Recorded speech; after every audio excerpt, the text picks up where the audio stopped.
So our next speaker, next up in the program, is the founder of Crypto Self-Direct and wealth advisor with Innovative Advisory Group. He's a trailblazer in the field of crypto wealth management strategies and works with Bitcoin and crypto early adopters to provide advanced financial planning with a particular focus, and this is something that people think about all the time, IRAs and 401ks. So he's the real expert on it. Please welcome Tim Picciott.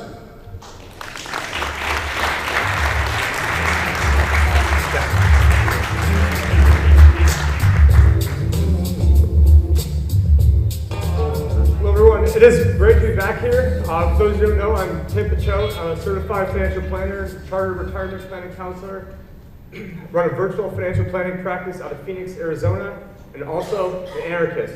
So you see there, I sort of had to sneak in the financial planning part in there, because in this room, that's usually the bad word. However, because you guys don't know me, I probably cost people in this room, and certainly the room last year, probably tens of millions, if not hundreds of millions of dollars from the strategies that I was helping to develop.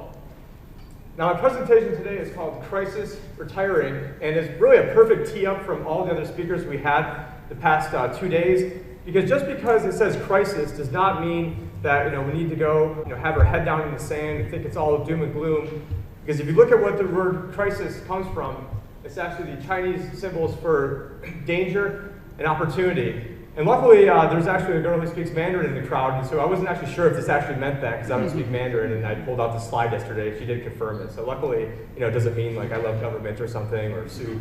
So it does mean means crisis. But with that, anytime there's a crisis, and we had lots of other speakers touching this today, the name of the presentation is actually an ode to Mr. Doug Casey, who wrote the book Crisis Investing, which I'm sure a lot of you are familiar with. Because as these turbulent times come, there's going to be a lot of ways for a lot of people to make a lot of money and to also hold on to their purchasing power. Now, a lot of you are familiar with the quotes from both Rockefeller and Rothschild, that they both say something along the lines of, the best way to make money is when there's blood in the streets, and I'm probably not going to have to wait too much longer. Or I guess if you're Luke Radowski, if you're traveling in France, the blood is probably already on the streets. But what we're going to talk about today is the 7 biggest dangers that people face in retirement. And I can pretty much guarantee that some of these you've never even heard of before. And don't worry if you're not close to retirement age, or if you're like me and I can't sit still for more than 2 seconds, so I'm pacing back and forth. But for a lot of people, they're probably never going to retire. They want to live semi-retired. They're going to have different types of work optional lifestyles. But the strategies we're going to talk about today are very applicable to any investor, not just for people who are in retirement. So we're going to talk about how you can hold on to your purchasing power, how you can help protect your purchasing power. And then I'm also going to give you guys ways where we can stay in touch. Because obviously in a half an hour time frame, there's only so much information that I can get out. But what I have throughout this presentation is, if you see the number at the bottom of the screen, I've got, hey, if you like this subject, I've got an extra hour-long presentation on this, or I've got a book that I wrote on this, or a blog article on this. And so I've got an opt-in where basically every day for 2 weeks, I'll send you guys an email of follow-up information on all of the information that will be discussed today. But first, I want to talk about what it took me to speak here last year, and then an update on the strategy that I recommended.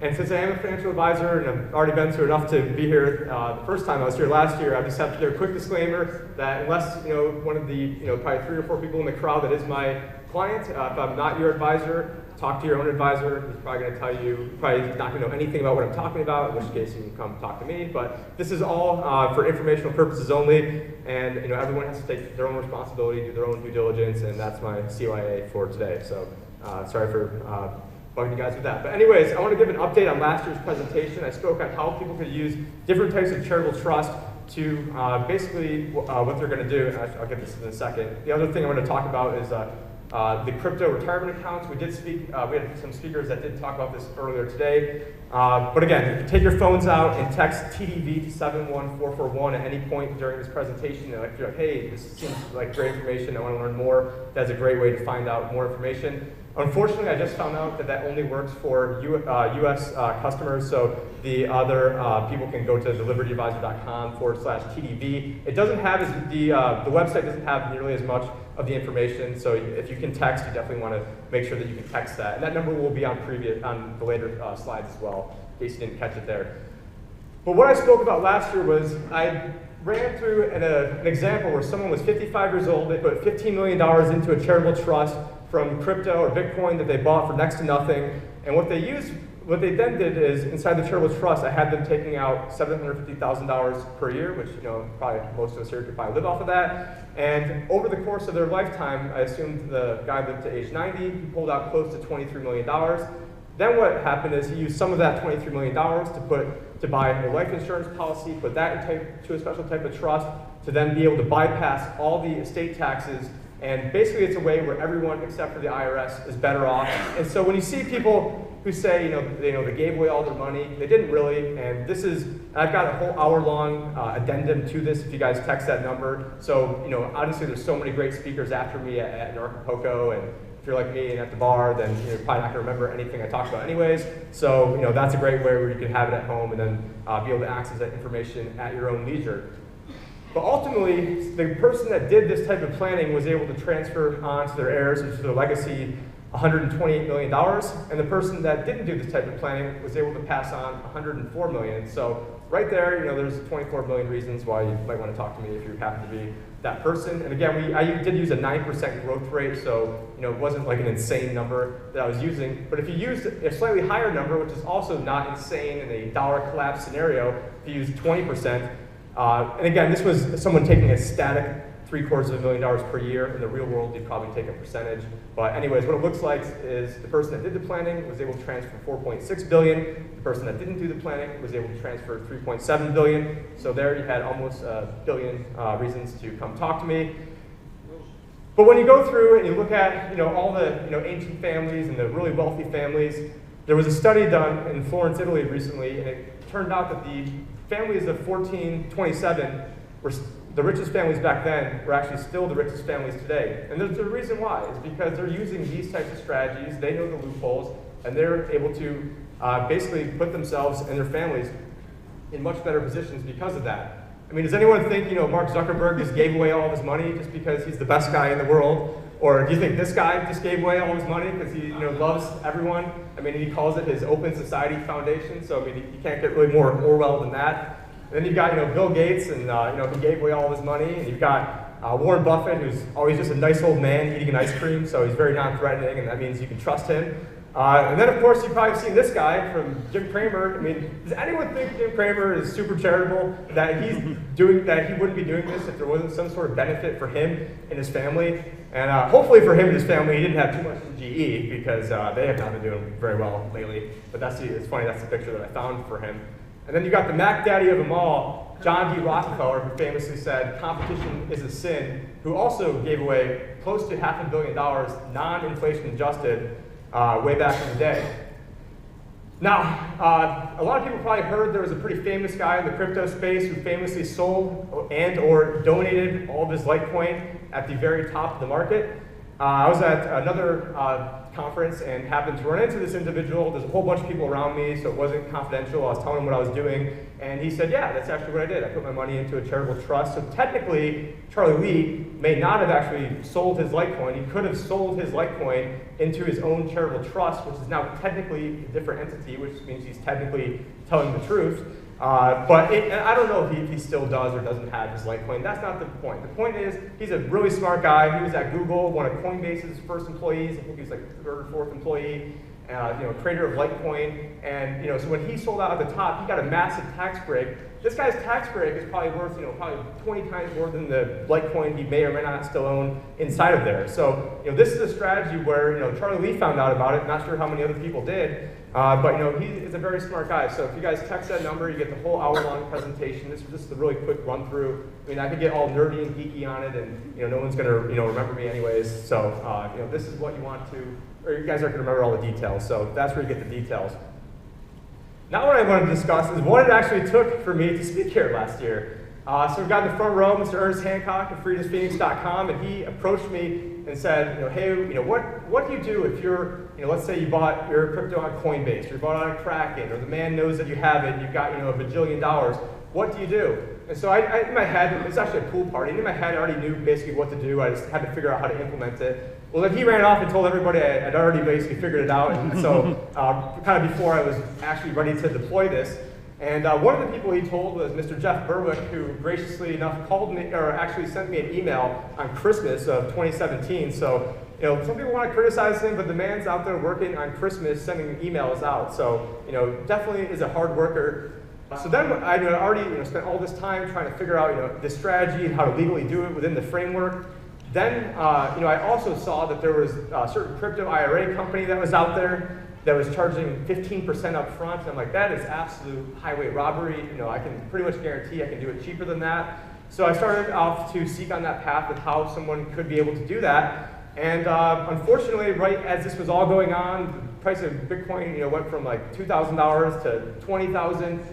And the next thing I know, the broker-dealer I was with, LPL Financial, largest independent broker-dealer in America, they banned every single advisor in America from speaking out about crypto a month before I was going to talk here. And so I was like, all right, well, I can drop my Series 7 and become what's called a registered investment advisory, RIA only advisor. I'm not going to bore you guys with all the details. Still would be a pretty big move. And then and they knew what I was going to do. They knew the talk. I'd already discussed all this over. Well, anyways, they got their panties in a bunch the week before I was supposed to present here and forced me to resign just so I could give this talk last year. Now, when I resigned in the past, I'd only left one other company before, and I left at 8 in the morning, and by like 8:30, I was already live again. I figured, okay, what I'm doing is kind of out there. Maybe it'll take a week, maybe it'll take a month. Well, what I didn't realize is that when your entire business plan involves basically motherfucking the entire financial system, they don't move you to the front of the line to get approved. So I didn't end up getting approved till about July, which by then all the horses were already out of the barn on my, hey, sell your crypto when it's high strategy. And so it was a pretty big cost. I then had to end up selling my house, which I bought at the exact low, so it was good to get out of there anyways, just to be able to basically survive and fund this business. And then come to August, started moving my existing clients over, and then in October we got our first crypto IRA all set up. So there was a silver lining there that the people were getting in at around $3,500 Bitcoin. So if there was a silver lining, that would be it. But I just want to let you know that there is a good financial advisor out there. To speak here last year, I gave up my Series 7 license, paid a 5-figure fine for being here, lost over $10 million of assets under management, of which about 7 I knew I was going to lose. The other 3 was a mixture of half of them said, hey, you're too pro-Trump. The other half said you're too critical on Trump. And so when you're a libertarian, that's the exact quandary you always get yourself into, but I'm not making apologies for anything that I say. So that translates to about $100,000 of residual income that I basically voluntarily had to give up to speak here last year. So I'm not just some guy up here chilling away and out here to get everybody's money. I'm out here to help the community because I know that there's basically nobody else like me in this community, and I know that there is a ton of information that can help everybody else in this room. Also last year, I did mention I had to...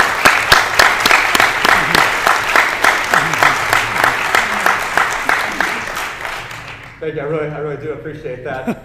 So I was, if it's any consolation for being unemployed for most of 2018. I didn't take any food stamps or anything because I, screwed the government. But I did go through a lot of tough times. I had a 1- and 2-year-old daughter at home. My wife had to end up going back to work, so you can imagine she was not very happy. And then I mentioned I did, proactively sell my house.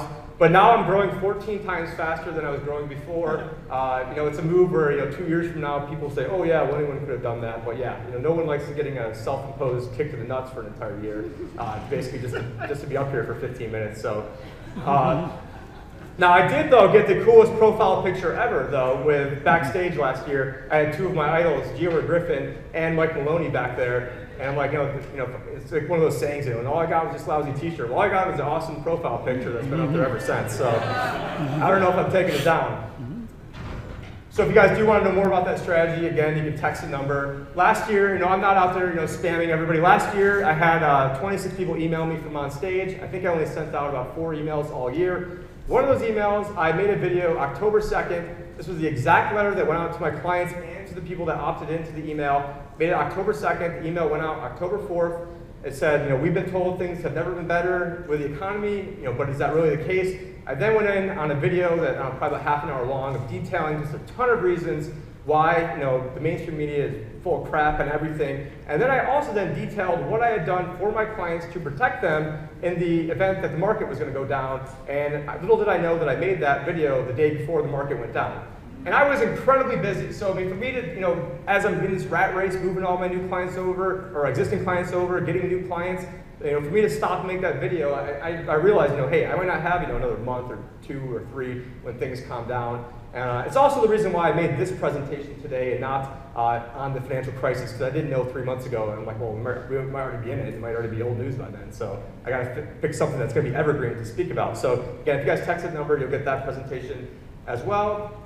And what used to happen is everyone that was around like within 5 feet of me, it was you're going to get the Ron Paul talk. That ended up evolving into you're going to get the talk about crypto. And the reason for that was because of this guy, Mr. Ernest Hancock, who's sitting front row. You may have known him from freedomphoenix.com. Also, he created the Ron Paul Revolution logo that I'm sure probably all of you are pretty familiar with. But I do want to, if it wasn't for him, I wouldn't be here right now. My net worth would probably be a lot higher if it wasn't for him. But anyways, he's doing something very, very, very important right now. So I do want to make sure I get a little bit of attention on this. So this part isn't the financial part of it. The kill the precedent, that's also known as a spelling test for cops to see if they know what they're actually talking about. But what he's working on right now that he's actually just launched, and they're launching this right now with James Corbett, where, not sure if you guys know what interplanetary file sharing is, but it's a way where you can take your information, it syncs up to a computer where basically your information is yours, you own it, it can't be hacked. That then syncs with other nodes all around the world, and then they've created a system where that then could then distribute out to the other major platforms like BitChute, BitTube, DTube,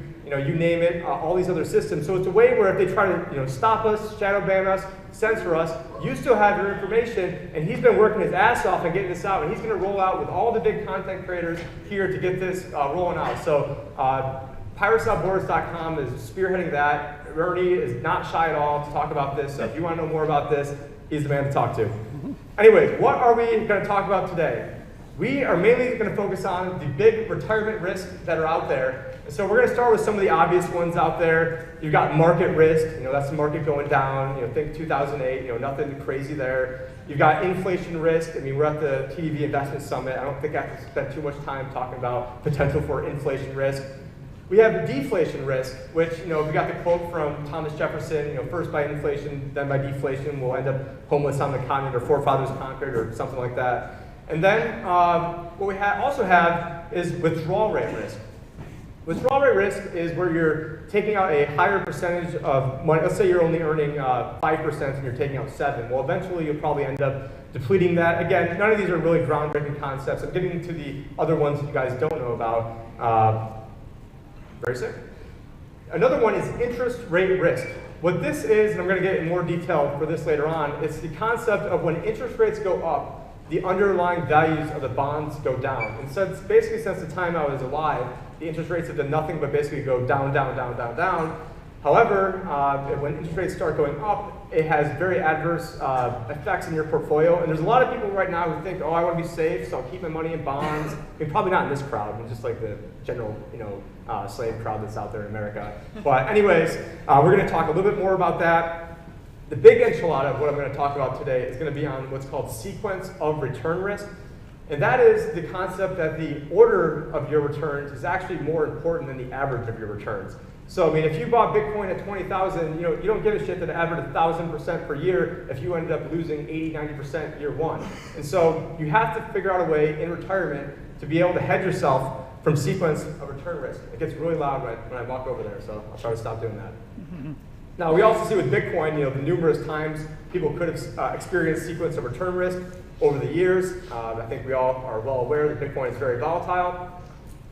And the biggest risk of them all is actually what's called longevity risk. It's living too long. Because believe it or not, the longer you live, actually George Soros is more of a longevity risk for us, because that's actually sort of like a joke, because the longer he's alive, the more bad shit he does to us. So, so he's probably unfortunately not going to run out of money. But what happens is longevity risk is what's known as a risk multiplier. So the longer you're alive, the more chance you're going to have a market crash. The more chance you're going to have inflation risk or deflation risk or central banks messing things up. All the other risks, the longer you're, if you retire at 64 and you die at 65, you don't have to be some sort of genius to figure out your retirement. But in this crowd, we're probably not eating as many GMO foods. We're probably, I guess if you don't see me at the bar, I'm not usually doing that. But this crowd is definitely a lot healthier. Probably not taking all the vaccines. Probably up on more information to probably keep themselves and their family alive longer. So longevity risk could be a very big factor for the liberty, freedom. And, I hate using like an inclusive term, but the movement of people who are here generally are probably more healthy than the average person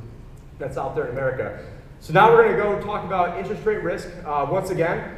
It works sort of like a seesaw. So when the interest rates go up, the underlying values of the bonds go down. And what that means, basically, in skipping to the end here, is if you had $1 million in a 10-year bond and rates were only to go up 1%, the underlying value of your bond would then go down to $900,000.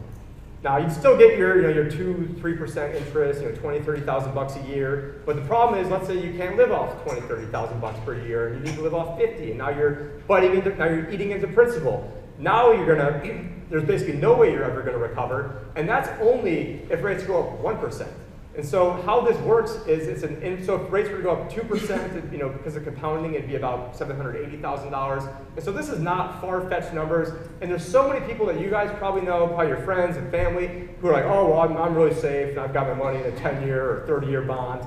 And the fact that you can, like a 1-year bond and a 10-year bond is paying about the same amount of interest, you would have to be an idiot to get a 10-year bond when you can get a 1-year bond for this, if you're going to get a bond at all. So it's just very important that that it's not just us in this room that understand this. We got to make sure the people that we care about and people in our movement understand it, because it is important information. And here's a chart from the Federal Reserve Economic Database, otherwise known as FRED, where it shows where rates were one day, and I think it's close to 16%. I have my glasses on. So if you guys think this can't happen again, eventually the Federal Reserve could lose control of the interest rates, which them losing control is not necessarily a bad thing for me if you guys are positioned correctly. But last year I was interviewed by Ian Freeman outside of Free Talk Live during the main opening ceremony, and I told him that the Federal Reserve basically has a choice where they can either choose to save the stock market, the bond market, or the dollar. They can't choose to save all three. So if they want to save the stock market by printing a whole bunch of money, well then that can have adverse effects for the dollar, and vice versa. And again, that's not the main crux of my presentation today. So now I want to get into market risk. This is a concept that's also not crazy, not too ridiculous. A lot of people are pretty familiar with how math works. Where if your account goes down 50%, you've got to gain 100% to get back to even. What people aren't as familiar with is what it looks like when you're actively withdrawing money, when you're actively taking money out to live on. The math gets a lot more difficult. So if you were to lose 50% and you're taking 4% out per year, which is what most people do, you would have to gain 132% over the next 3 years to get back to even. And by then, you probably have already crapped your pants. You've already sold sold at the exact bottom, did all the wrong things, and you're basically going to, long story short, you're going to be screwed. Now, when you are accumulating funds, what I have here is two investors, investor A and investor B, and we've got they have the exact same returns, just the mirror inverse of one another. So investor A starts with 3 bad years, finishes with 7 good years. Investor B starts with 7 good years, finishes with 3 bad years. And because they are accumulating funds, what some people might refer to is if they were actively putting more money in, they would refer to that as dollar cost averaging. But if you just left a lump sum pile of money, it doesn't really matter because they weren't actively taking money out. Where the math starts getting more interesting is, okay, well, what happens in this scenario where these two guys earn the exact same percentage over 10 years, took out the exact same amount, started with the exact same amount, and what you see is investor A, after 10 years, had about $630,000, and investor B had a little bit over $1 million, and they earned the exact same thing. So you're never going to see anybody on CMBS, as I like to call it, talk about sequence of return risk. They're only talking about, this averages this averages that. Well, the average means nothing when you're about to retire. And obviously, it's better having a higher average than a lower average. That's not rocket science there. But where this has actually worked in the real world, and how this has worked in the real world, is up there. Okay, I was looking at the wrong slide. Someone retired in April of 1970, and they started with $500,000. They were taking out 4.05%. They had 60% stocks, 40% bonds, rebalance annually, blah blah blah blah. The person that retired in April 1970 after 30 years had a little over $2.5 million. The person that retired 1 year before them had a little, about the same as what they started with, about $600,000. And the person that retired 4 months before that person ended up living with their kids because they ran out of money after 29 years, and that's all a 16-month window of when they chose to retire. And so you're never going to see anybody talk about this, and this is one of the most important things you can possibly know before you retire. And so if there's any nugget of information you guys got out of today, I hope this is one of the most important things that you can actually learn. But we also need to pay attention to how we can actually protect ourselves against this. One way is, and again, for the people that text this, I will send you guys a link to a tool that I use called Riskalyze, where, for all my clients, I have to give them like the bullshit 5-question questionnaire that everybody is legally supposed to give in my industry. I think they suck, but I also give them this one, and what it does a really great job of is saying, how much risk can you actually handle on a scale of 0 to 100, and it also then gives you an idea of within a 6-month window where you have a 95% chance of being in a certain range of returns, and it's based on geeky stuff like standard deviation, but this breaks it down so that way the common person can use it. Then what I can also do, and again, this is only for today, only people that text this to the number, as I can also then go ahead and see how much risk is actually in your portfolio. And I can also see the expense ratio that's in there, the dividends, a whole bunch of other stuff. I can throw stress test in. Because what I've seen is time and time again, I have like little old ladies who are like, their number comes up at 28, and they're like, I'm really safe and conservative. I'm in big blue chip company stocks. And then I look at their portfolio and it's like an 88.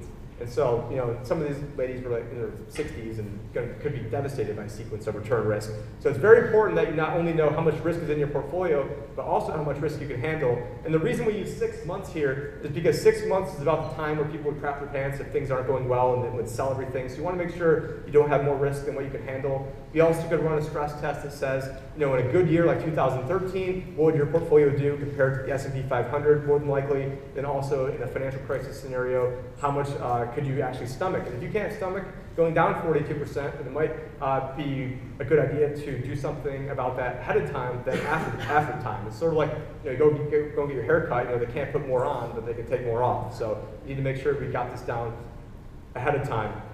And again, you guys text the number, I'll do that for you. So now what I wanted to discuss is common ways the Liberty community invest. So you got a lot of people who are, they fall into different camps. It might be an all gold or silver or all crypto or a combination of the three. And I'm very pro crypto, I'm very pro gold and silver. I've got, silver and gold on the back, so I really like it. Little band of white there. But what happens is if you have all of your money in gold and silver or crypto, it can protect it against inflation risk, protects against interest rate risk, but it doesn't do a great job protecting against sequence of return risk, withdrawal rate risk, deflation risk, or longevity risk. Another way what people do is maybe they put all their money into cash. And that does a great job of protecting against market risk, deflation risk, sequence of return risk, interest rate risk, but it does not protect you against inflation risk or withdrawal rate risk. And so one thing that I kind of coined this in 2008 was keeping all of your money is going broke safely. And what I've got there is I do have a podcast or a show that I'm running. One of them is the Liberty Advisor Show. It's basically all things that doesn't have to do with crypto. The other one is the Crypto Wealth Show. It's everything that has to do with crypto. And yeah, I've got a porcupine that has a joint ear with an AR-15 with a freedom stuff, because if you're offended by that, then I don't want to waste my time on you anyway. So it's sort of a qualifier. Even though every marketing person told me not to do that, and I apparently didn't listen. So maybe they should have told me to do it. I would have listened. So. But what I've got now is a slide where it shows different assets, so small cap stocks, treasury bonds, and over a 1 year time period, the volatility on short-term small cap stocks is huge. But over a 20-year time period, it's actually not that much. And so, a lot of this depends on how much time you have before you actually need to pull the money out, whether it's retirement, or you need it for a house, or you need it for your kids' college, or whatever you're saving money for. Something that's very important to keep in mind. But also, I can't sit up here and just give blanket recommendations. Everyone's going to have different goals, different risk tolerances, different lifestyles. So you're going to be from different countries, live in different tax jurisdictions, have different preferences for crypto or precious metals. I do think you should have precious metals and cryptos in your portfolio. But the other one I want to talk about is the classic 60-40 portfolio. What that is 60% stocks, 40% bonds. It's probably the most common portfolio I see out there on a day-to-day basis. If if you were to say, hey, you got your 55-year-old couple there, what portfolio do you have? My money would be on that every single time. And it does a pretty good job protecting against inflation risk, pretty good job against withdrawal rate risk. That's, taking, if you were to take 4% per year, it's a pretty good job against that. However, if you were to retire in, let's say, 2008, or before the next financial crisis I think is coming, then it might not necessarily do a great job of protecting you. Now, I do have an entire podcast on this, and Tom Lee of Fundstrat, some of you guys might know who he is, did a little variation on the 60-40 portfolio. What he showed was if you were to take 2% that was in stocks, and I'm just using this for the 60-40, I'm not saying you should have 2, but what it found out is that if you were to take 40% in bonds, which I don't think you should have in bonds, but just using that for devil's advocate, 2% in Bitcoin, 58% in stock, what they found out is that you actually decrease the amount of risk in your portfolio by adding Bitcoin, which is actually crazy while greatly increasing the return. Now, obviously it's subject to sequence of return risk, but that actually worked all the way up into 5% Bitcoin, and then they had one where it was 5% Bitcoin, 5% a crypto related basket of assets, and that was only slightly more risky, and then once you got above 10, then the math didn't work out as good. Now, I think an even a better way is if you're going to have money in bonds, one of the only ways to actually protect against longevity risk is actually, and this is a word where there's a lot of varying opinions on this, but my opinion is math and how the math works out on this. And I just had probably the top expert in the country on my show, which I have not actually released that podcast. So if you guys text the number, you'll be the first ones to get it. It was with Tom Hegna, who wrote Paychecks and Playchecks. He's makes about $1 million a year speaking, very big time guy. Luckily we were 1 degree of separation away, so I was able to get him on the podcast a few days ago. I have not released it, but what you can see is if you were to have the 40% into, let's say, an annuity instead, what you're then doing is you can then pull out about $47,000 per year because the annuity is going to pay a lot more than the actual bond. Problem is, just like most cryptos, a lot of annuities are crap. A lot of them are sold by sleazy salesmen that might as well be BitConnect salesmen. And so you really need to know what kind you're doing, and what kind you need to do is going to be dependent on a whole bunch of other factors. Anyways, I've got a whole other presentation on that. It also shows that, and we had speakers talk about people that they knew that were really rich and had, that they weren't happy. What they found out is that people who had guaranteed income actually were happier than the people that had a lump sum of money. Now, I think you should have both, lump sum of money and guaranteed income. And so as a recap today, there are better strategies for use for income and safety than bonds. Staying in cash is going broke safely. Many people have a lot more risk than what they actually think they have. Longer lifespans are going to make retiring more and more difficult. You want to be a contrarian, factor inflation into your projections. You want to know against the 7 risks that are out there. And then also, the strategy that I was recommending for the people that opted in last year was something I called the protective growth portfolio. What I did is I took a tiny bit of their portfolios, invested it into put options, because what you ultimately don't know is no one can predict the future. No one knows, is the market going to crash? Or if the market crashes, is the Fed going to print $10 trillion because of some new stupid, Green New Deal that people are going to conjure up, and now all of a sudden the market's going to be at, $1 trillion, on the Dow? Nobody knows, but my strategy basically says, I don't really care with this, and this is not a strategy you want to run forever, but I got into it, pretty much at the perfect time, and I made the video ahead of time, so, anyone can Monday morning quarterback afterwards. But anyways, we got details on that.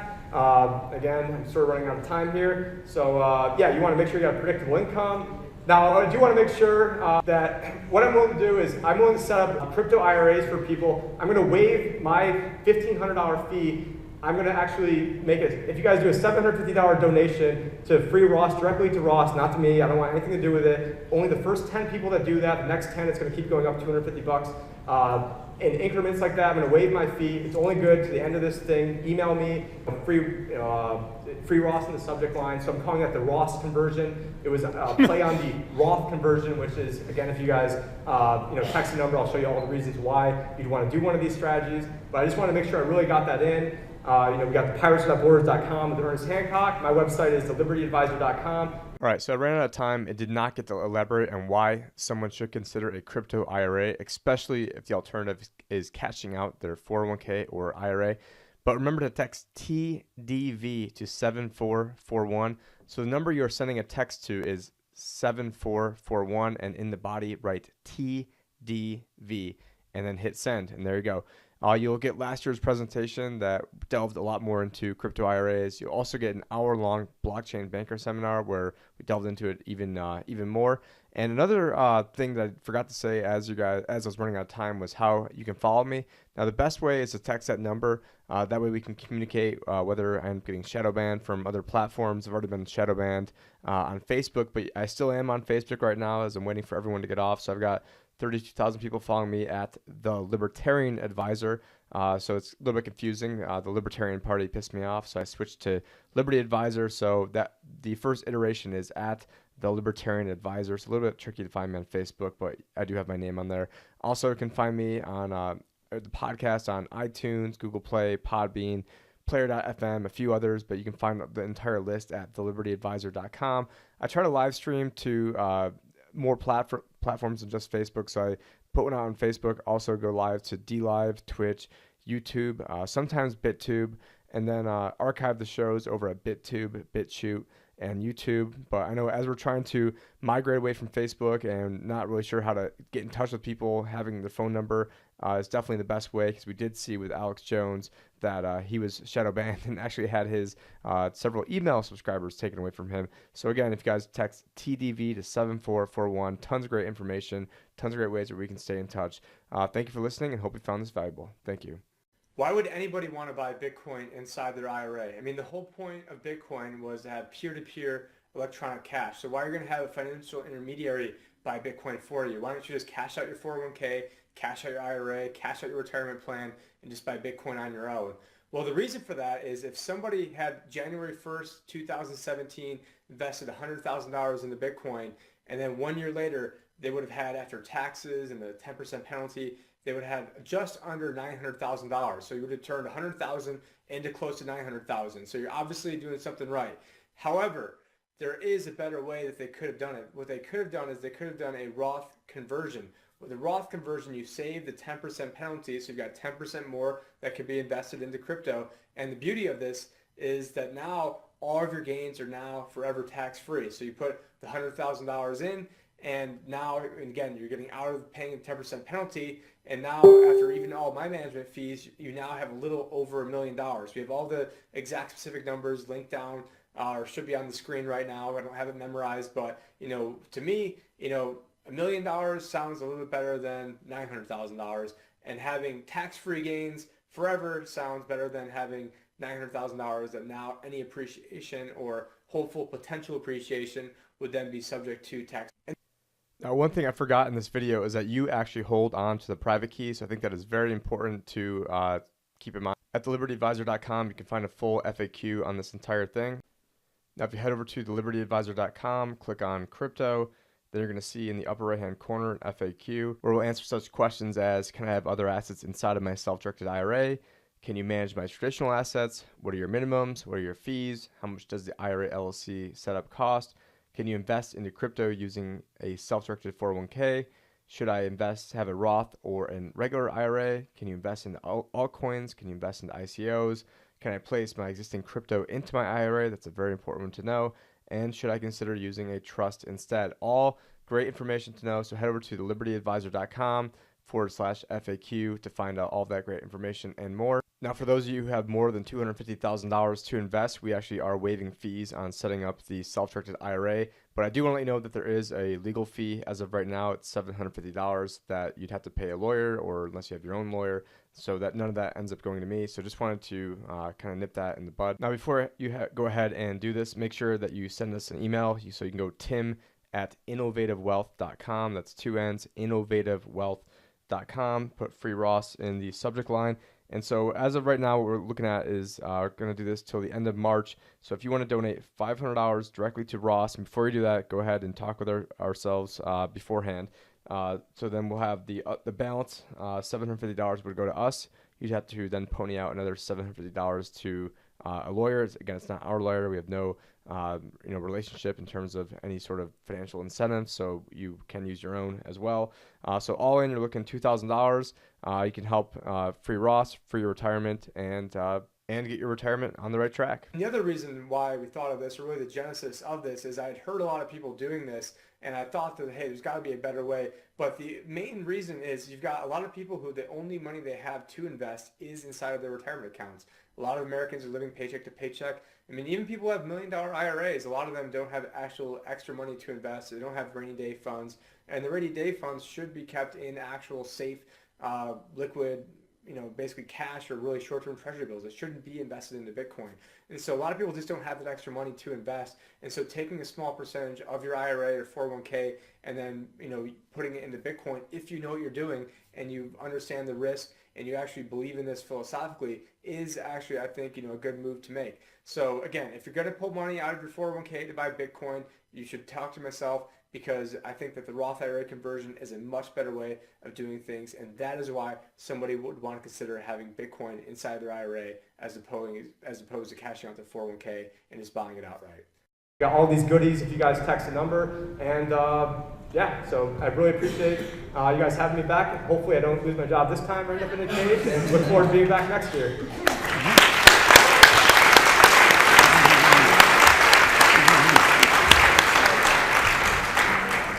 Wow, what an incredible 2 days. Unbelievable. Do you agree this is one of the best conferences we've ever been to? I mean, this has been, I think I've been here 3 years. A lot of the guys that have gone over to the Tim are these people. They've been, man, woo, we got thank you very much, and a perfect time when it's at the high, which is at the high now. Well, you say, oh, it went down to 1,000 here. That don't mean nothing. I'm talking half. It's a third of what. I mean, it's going to get nasty. And if it's not in the actual dollar amount of the stock value, your pensions, or they're going to go after it, it's going to be an inflation and the cost of living. So if you don't protect yourself, it's not because I didn't tell you, okay? I don't want to hear you whining, bitching crap, later. Man, it's Neon freaking told you so. So this is, and I talked to Tim about this years ago. It's been a year and a half at least. I go, all right. I see this need for it. Big brainiac guy kind of people, yep, they know what's going on, or hell, they already been doing it. Here's a financial professional to help take care of you, endorsed by moi, all right? It doesn't work out for you, then you go, Ernie's a dipshit and he chose poorly, all right? I'm willing to take that hit. So I'm telling you, it's got to have the right mindset, the right philosophy, thelibertyadvisor.com. Get with the, oh yeah. He's going to get me an Anarchapulco, so that's good. And retirement's not a sprint, so trust an Iron Man. There you go. Oh, yeah, he's an Iron Man athlete. Got to throw that in there. All right, thanks for coming on, man. It's always good to hear it. I'm glad we got this educated. He's got to help